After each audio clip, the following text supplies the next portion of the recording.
Després dels esdeveniments d'Avengers vs X-Men a l'any 2012, Marvel va rellançar totes les seves col·leccions i el segell editorial en una etapa coneguda com a Marvel Now, amb la idea de combinar les històries Marvel amb tecnologia moderna, amb conceptes com la realitat augmentada, però sobretot a nivell de narrativa donar un nou enfoc a les històries i portar-ho tot més cap al futur. Per la qüestió dels Avengers, que són el grup de superherois més important que té Marvel, i en aquella època ho era encara més perquè tot just acabaven d'estrenar la primera pel·lícula dels Avengers, de Joss Whedon, que havia sigut un èxit rotund i els personatges que composaven el grup estaven en boca de tothom.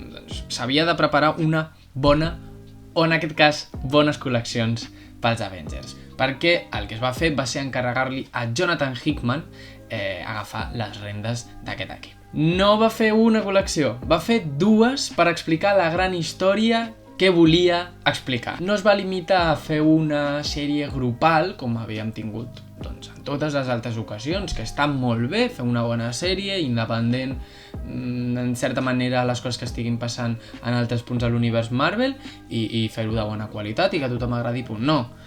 Va involucrar tot l'univers Marvel, perquè aquelles dues sèries que avui parlarem van ser un camí que van portar al reinici total, no només de la sèrie, sinó de la cronologia completa de l'univers. A Marvel això mai havia passat fins aleshores.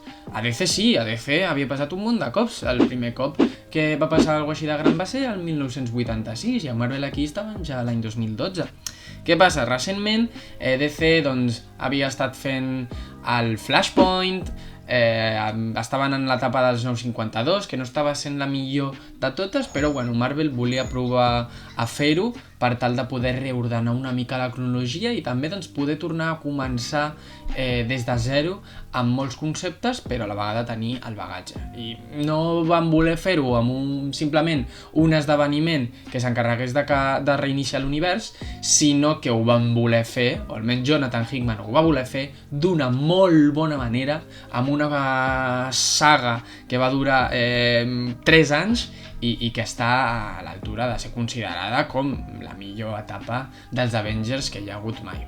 Anem a parlar avui sobre els Avengers de Jonathan Hickman. Dades bàsiques de l'etapa. Està dividida en dues grans sèries, un esdeveniment i una sèrie lateral en la que ell no participa en tot moment, però que sí que el tenim present a vegades. Es tracta dels Avengers, el volum 5 dels números 1 al 44, New Avengers volum 3 dels números 1 al 33, Avengers World, que és aquesta sèrie lateral. Jonathan Hickman va estar present del número 1 al número 5, però és una sèrie del voltant d'uns 20 números, que ja t'explicaré de què tracta. I Infinity, que és l'esdeveniment que van tenir 6 números. Això formen uns 88 números, aproximadament, quasi uns 90 números, que van estar molt carregats, que van estar durant 3 anys sencers fent històries més a més. Jonathan Hickman va ser un home molt Marvel en aquells anys. Té dibuix de diversos autors i, com t'he explicat, va anar des dels anys 2012, quan va acabar Avengers vs X-Men, fins a l'any 2015, quan van començar les Secret Wars. Per què dues col·leccions és la gran pregunta. Per una banda tenim Avengers. Avengers és la cara pública del grup. Són històries més clàssiques conceptualment, ja que es tracta d'herois, els herois més poderosos de la Terra, salvant el món. I per altra banda tenim New Avengers, que és com la cara fosca. Són les decisions que s'han de prendre amb un grup clandestí, els Illuminati, per tal de frenar un mal que és inevitable i que portarà al final de l'univers. Aleshores, tens aquestes dues col·leccions, una és la llum i una altra és la foscor, dues cares de la mateixa moneda, que són els herois Marvel. Les dues històries van per separat fins a cert punt, ja que arriba un punt on és inevitable que estiguin unides, i això és molt important. S'han de llegir les dues per comprendre al complet de què es tracta la gran història final de l'univers Marvel abans de Secret Wars. no pots només llegir una perquè et perdràs molt del que està passant a l'altre i segurament de la mateixa que tu estàs llegint. Per la banda d'Avengers tenim que Iron Man i el Capità Amèrica amb els anys s'han adonat de que les amenaces que arriben a la Terra cada cop són més grans, cada cop venen de planetes més estranys, venen de galàxies, fins i tot d'altres universos.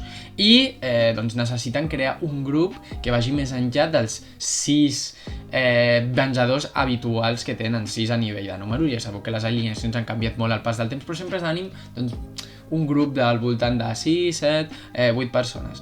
S'ha de crear una xarxa mundial d'Avengers que es puguin estar en tot moment a tot arreu i que fins i tot puguin portar part de les seves missions a l'espai i que hi hagi gent quedant-se al planeta Terra. Es fa un reclutament massiu d'herois i a part es fan reclutaments d'herois de molts països diferents, tot per poder millorar l'opinió pública general, ja que sabem que si bé els Avengers dels Estats Units són herois que normalment han estat ben acceptats per tothom, fora de Nord-Amèrica ha estat molt complicat que entrin correctament. I la trama principal tracta els jardiners, que són uns personatges que es presenten que són de molt lluny, són fins i tot extradimensionals, que tenen la voluntat de fer evolucionar, i és molt important marcar aquestes cometes, al planeta Terra. Per tal d'evolucionar-ho, s'han de carregar a la humanitat i trencar el planeta tal i com és. Ho fan perquè descobreixen que el planeta Terra és el lloc d'origen i el punt de convergència de tots els multiversos. Molt important. Aleshores, tenim els Avengers que han d'intentar frenar-los. Per altra banda, tenim els New Avengers. Com t'he dit, és el costat fosc dels herois Marvel. Els Illuminati s'han tornat a formar. Com segurament sabeu, els Illuminati és aquest grup d'herois que es van presentar just abans de Civil War.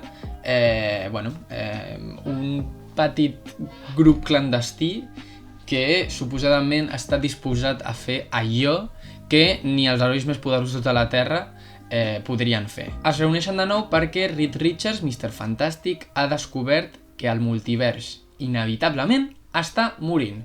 Tot mor. Els universos estan col·lapsant entre ells en esdeveniments que es coneixen com incursions i tard o d'hora al 6 o 6 li tocarà. Són xocs entre universos on només pot cada un i els Illuminati en aquest cas han de decidir si és correcte matar altres universos per tal de que el seu sobrevisqui.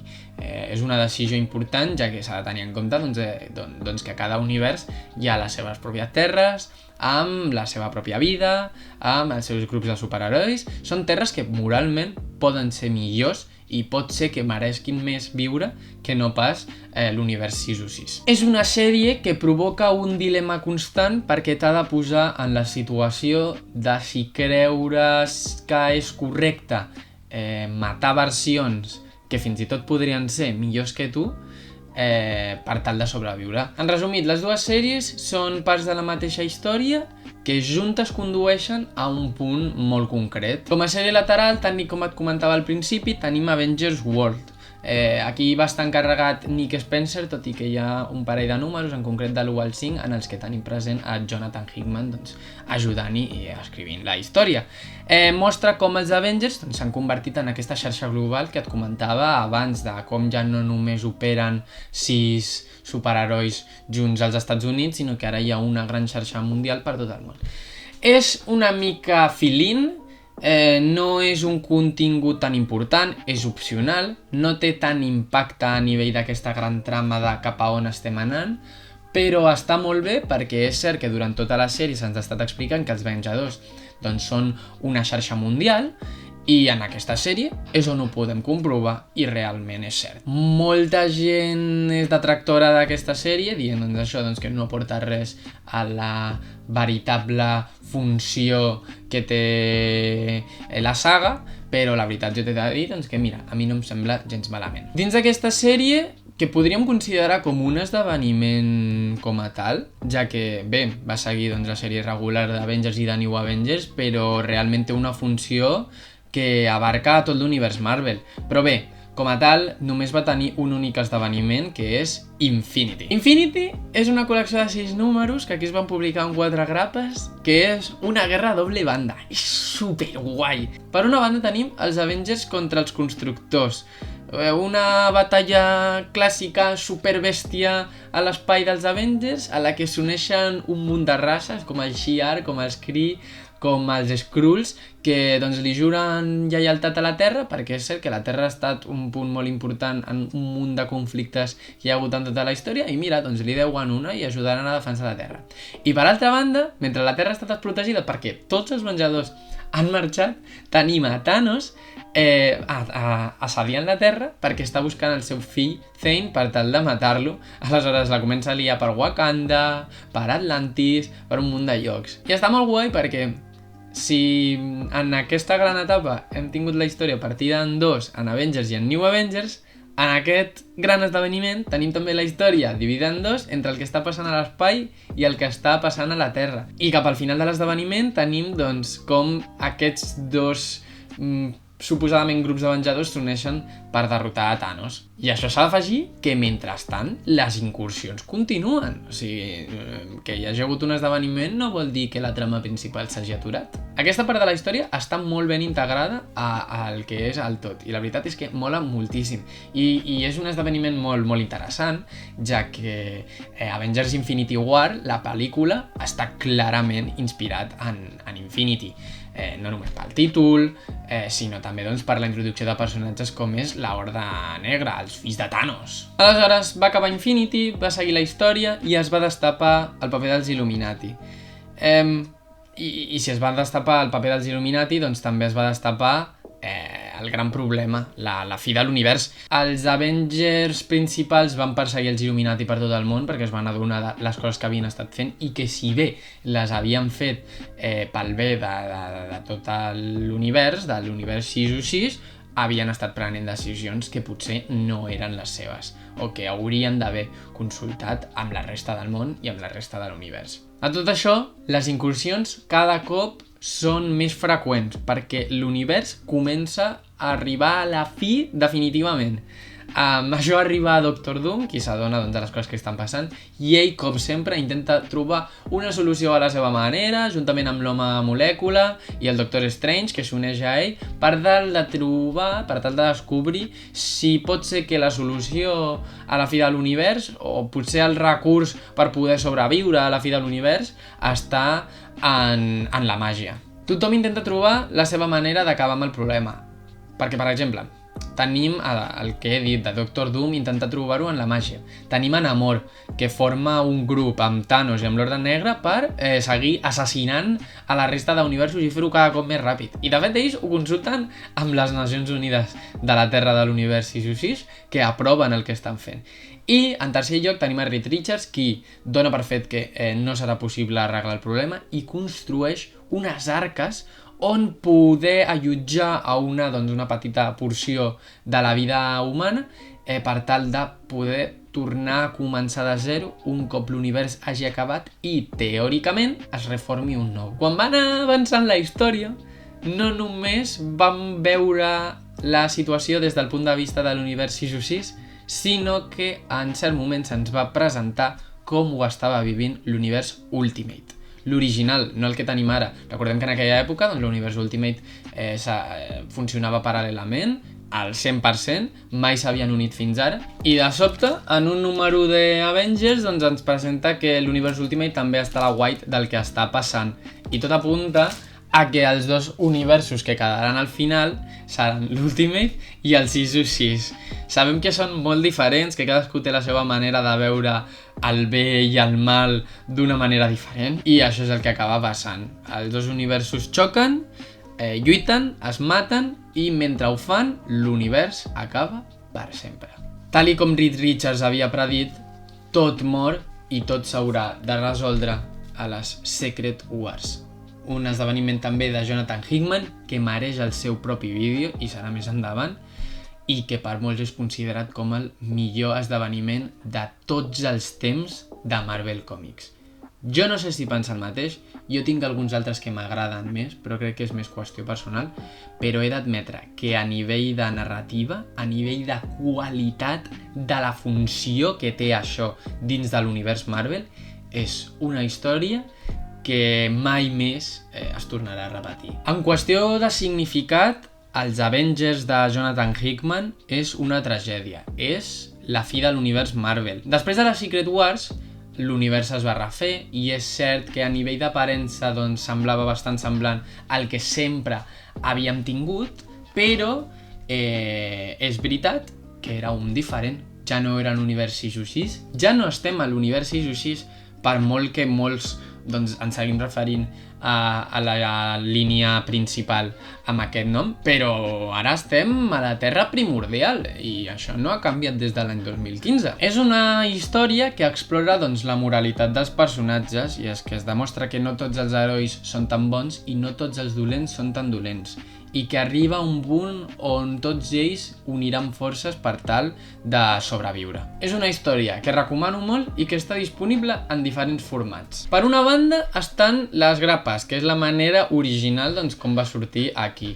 Es va repartir també doncs, en les col·leccions d'Avengers, New Avengers, Infinity va tenir la seva pròpia minissèrie i els Avengers World va tenir també la seva pròpia sèrie, però aquí s'ha de vigilar molt, has de fer una checklist ben feta perquè has d'anar creuant les històries i en algun moment, tenint en compte que hi ha números que són dobles, doncs hauràs de llegir primer un d'Avengers, després un de New Avengers i després tornar a la grapa doble i llegir el segon.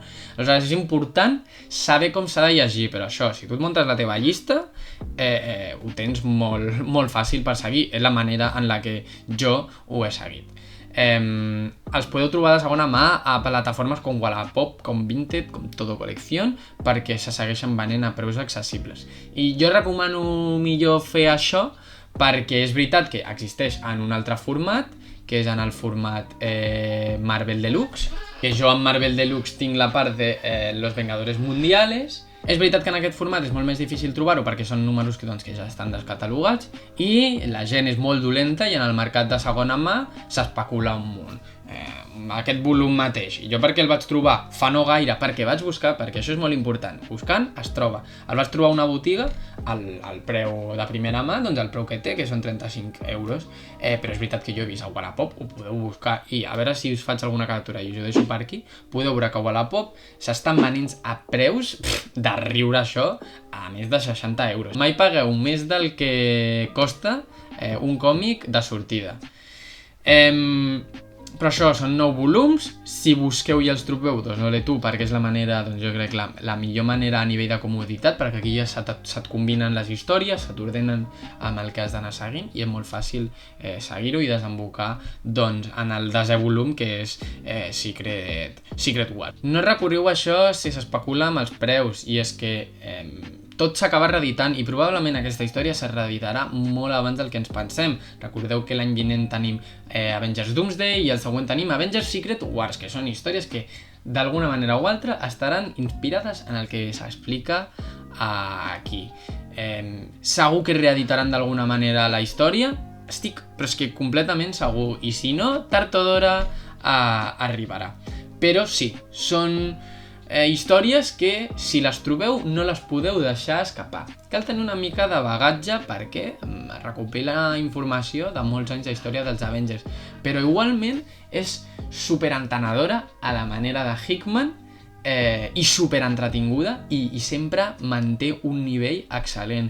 Jo no sé si Secret Wars és el millor esdeveniment Marvel de tots els temps, però per a mi, els Avengers de Jonathan Hickman és la millor etapa dels Avengers. I això és tot. Espero que us hagi agradat el vídeo i doncs que us hagin entrat ganes de llegir això si és que no hi heu llegit. És una etapa imprescindible i, com he dit, us la recomano molt. Apa, adeu!